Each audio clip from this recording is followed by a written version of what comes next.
தொடர்ந்து முதன்மை செய்திகளை பார்க்கலாம். இடைவேளைக்கு பிறகு விரைவு செய்திகளை தொடர்ந்து பார்க்கலாம். இந்த நேரத்திற்கான தலைப்புச் செய்திகள். பெஹல்காம் தீவிரவாத தாக்குதலுக்கு பதிலடியாக பாகிஸ்தான் மற்றும் பாகிஸ்தான் ஆக்கிரமிப்பு காஷ்மீரில் செயல்பட்ட 9 தீவிரவாத முகாம்கள் அழிக்கப்பட்டிருப்பதாக இந்திய ராணுவம் மற்றும் விமானப்படை தெரிவித்துள்ளது. பாகிஸ்தான் ராணுவ தளங்கள் மற்றும் பொதுமக்களுக்கு எந்தவித பாதிப்பும் ஏற்படாத வகையிலேயே ஆபரேஷன் சிந்தூர் தாக்குதல் நடத்தப்பட்டதாக விளக்கம் அளிக்கப்பட்டுள்ளது. இந்திய ராணுவத்தின் ஆபரேஷன் சிந்தூர் நடவடிக்கைக்கு அமித்ஷா, ராகுல் காந்தி, முதலமைச்சர் மு.க.ஸ்டாலின் உள்ளிட்ட தலைவர்கள் உட்பட பல்வேறு தரப்பினரும் பாராட்டும் வரவேற்பும் தெரிவித்துள்ளனர்.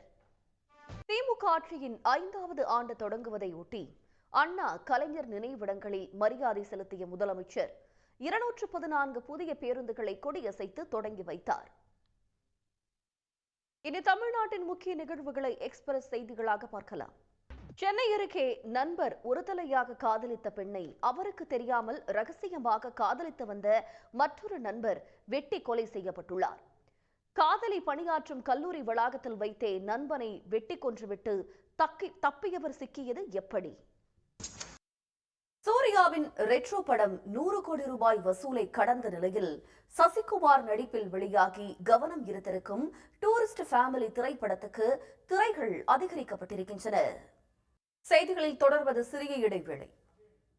உலகம் முழுவதும் நடைபெற்ற முக்கிய நிகழ்வுகள் சிலவற்றை முதன்மை செய்திகளாக இப்போது பார்க்கலாம். செய்திகளில் தொடர்வது சிறிய இடைவேளை.